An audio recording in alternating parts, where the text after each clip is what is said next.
This video is to help you stop overthinking cold water bass fishing and to help you catch fish when the water is under 50 degrees. Most people may think that the bass just move deeper, and when they go fishing and catch nothing, they may just say, the bass aren't biting today, it's too cold. But what if I told you to just forget the deep water and that you can catch bass in less than 5 feet of water? And that whole idea that the bass aren't biting, forget that too.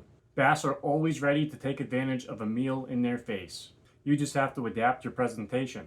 When the water cools down, the bass are just looking for the most comfortable water to be in. So to give yourself the best chance at catching bass when the water's cold, pick a sunny day, plan to go midday, and look for shallow, heat-retaining cover.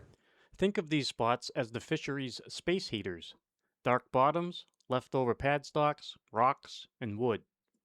My main bait choices when the weather has been stable, as in no fronts have come through for a while, which I'll talk about a little bit after this, would be a jerkbait, a 6-inch swim bait, a tight wobble crankbait, and a chatterbait.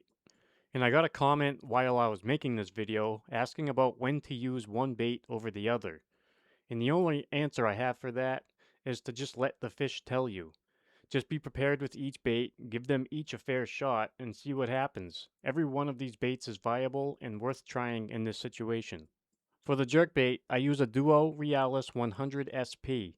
And this may or may not surprise you, but I'm not fishing this really slow, as in long pauses. And I'm also not fishing it super quick.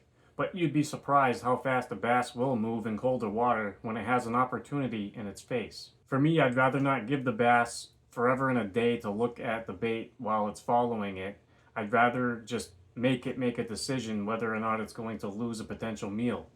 And to do that, you need to keep it on the move. Next up, the swim baits I use are the Megabass Mag Draft and the Berkeley Cull Shad, and I fish mine slow rolling these by any and all pieces of hard cover.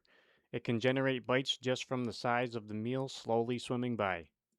Then we have crankbaits, the Rapala DT series and the Rapala Otts Garage Slim 06. I'll fish these with a pretty steady retrieve, adding in pauses every few reel handle turns. And for chatterbaits, I'm using a Hags Hurricane bladed jig or the Z-Man jackhammer, both with a 4.5-inch spunk shad. I fish these the same as the crankbaits, a steady retrieve with a pause here and there. Now, if you're going fishing right after a front has gone through, that's when to change up the presentation of these baits, and I'll even use a couple other baits as well. Also, you may find some bass a bit deeper to get out of the rapid cooling of the shallows, but others will just get right up tight to hard cover and hunker down. Slower presentations will be key for these fish. With the jerkbait, this is when I will let it pause for just a little bit longer, but still nothing that's going to bore me. When it gets to that point, I will focus more on being near the bottom with other baits, such as the swim baits mentioned before. Just slow roll them along the bottom. A lipless crankbait, yo-yo it off the bottom, and with a chatterbait, I'll slow roll it or yo-yo it. And a jig, drag it a little, and do mini hops along the way. Use whatever trailer you like. I mainly stick to trying to imitate bluegill, so I'll have a Rage Menace rigged on it vertically. The jig can be great in this situation since you can pitch it to any isolated cover that a bass will be super tight to, as well as throwing it out into deeper water and working the bottom there. I really hope this helps you catch some bass when your hands are freezing, your guides are forming icicles, and everyone driving by thinks you're crazy. So bundle up, grab your gear, and go get 'em while everybody else is freezing in their tree stand.